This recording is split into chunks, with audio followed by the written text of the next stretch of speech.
Shalom, Haverim, and hello, friends. It is good to see you on this Sunday morning or whenever it is you are watching this video. As I'm sure you've heard, many states have begun to relax some of their social distancing practices and procedures. And I heard this week about a group who have been missing their opportunity to get together, as many people have, and they decided that with the relaxed social distancing practices, they're going to gather for an event. Now, this specific group is a group of archaeologists, and they decided that they are going to excavate for a certain bone. They're going to be looking for tibias. You know what the tibia is, right? The tibia is the bone on the front of your lower leg. So this group of archaeologists is going to get together to excavate exclusively for tibias.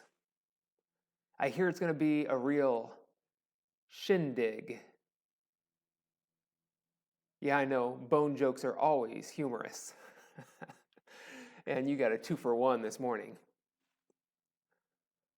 But if we're being honest, life isn't always humorous. And I enjoy starting out with a good joke. I think it's a way to help people engage and relax a bit. But sometimes life just doesn't lend itself to a joke. Sometimes things aren't worth laughing about, or you can't laugh, you can't smile. Things can be difficult. And as many states have relaxed social distancing, we know that many are now regretting that and increasing or reinstating some of the social distancing practices. Well, today we're going to talk about how it's okay to be disappointed, how it's okay to be sad or even angry about these things.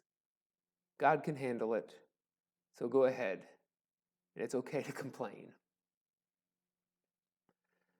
Well, I want to start this morning by making a confession. And this confession may surprise some people out there. My confession is that I don't like Christian movies. Here's the thing. Whenever a Christian movie comes out, and I don't want to name any because I don't want to single any out for being especially terrible, but whenever any Christian movie comes out, people come to me, probably because I'm a pastor, and they say to me, Kevin, you've got to see this movie. It's a great movie. It has a great message. It's positive and it's uplifting. You have to see this movie. And without fail, if I sit down and I watch this movie, I'm always disappointed because I know the storyline. I know the plot. It doesn't change from one movie to the next. It's very predictable. And I know things do change. The characters change, the actors change, the plot is tweaked a little bit, the setting and location, those things change. But there's always the same story. There's a man or a woman and their marriage is struggling, they're suffering because of some bad choices that they've made.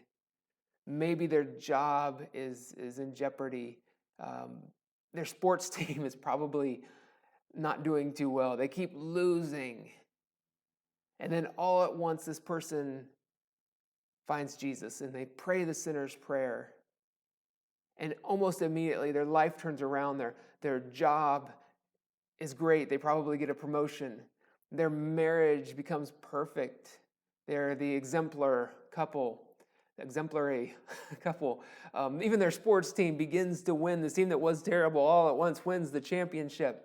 The person's hair probably starts growing back and they lose 15 pounds. Everything is perfect, all because they said this one prayer. Now, I believe that God can do miracles and God does answer prayers. But just because you become a Christian isn't a guarantee that everything's going to be great. That is what we call the prosperity gospel, the health and wealth gospel. The people that say that if you just become a Christian or if you just pray for it, name it and claim it, God will give you the things you want. You will be healthy. You will be wealthy. And my friends, I just want to say that many of these movies, they portray a false reality. It's not the way it is. All we have to do to show that that's not the way that life is look at the Bible. If you look at these stories of the first followers of Jesus, the original 12 apostles, 11 of them were murdered. They were killed for their faith. We look at one of the first and greatest followers after the resurrection of Jesus. We look at the Apostle Paul. Look at his life as he was going around from place to place preaching the gospel. He was shipwrecked. He was beaten. He eventually died as well and was killed.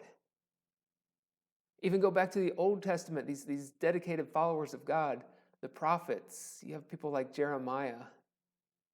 And Jeremiah is often called the weeping prophet. You see, just because you give your life to Jesus doesn't mean that everything's going to be perfect. And that's one reason why I like the Psalms. And I know that I don't preach often from the Psalms. Psalms are difficult to preach from because of the nature of the genre. They're poetry, they're songs without music. It's kind of difficult to find some sort of systematic kind of message found within those Psalms. But one thing that I like about the Psalms is they have this certain genre called the laments. And I like these laments better than Christian movies because the laments are real. This is more like my lived experience. For instance, our text for this morning comes from Psalm 13, verses 1 through 2. And the psalmist writes this. He writes, "How long, Lord, will you forget me forever? How long will you hide your face from me? How long must I wrestle with my thoughts and day after day have sorrow in my heart? How long will my enemy triumph over me?" And I know it's kind of awkward to read that first line because it doesn't flow freely, but the way that the psalmist words it, "How long, Lord, will you forget me forever?" like how long will you forget me forever? How long? It's a strange sentence. But you hear the pain. You hear the agony, the suffering of the psalmist come through. Now I realize that I don't have it too bad.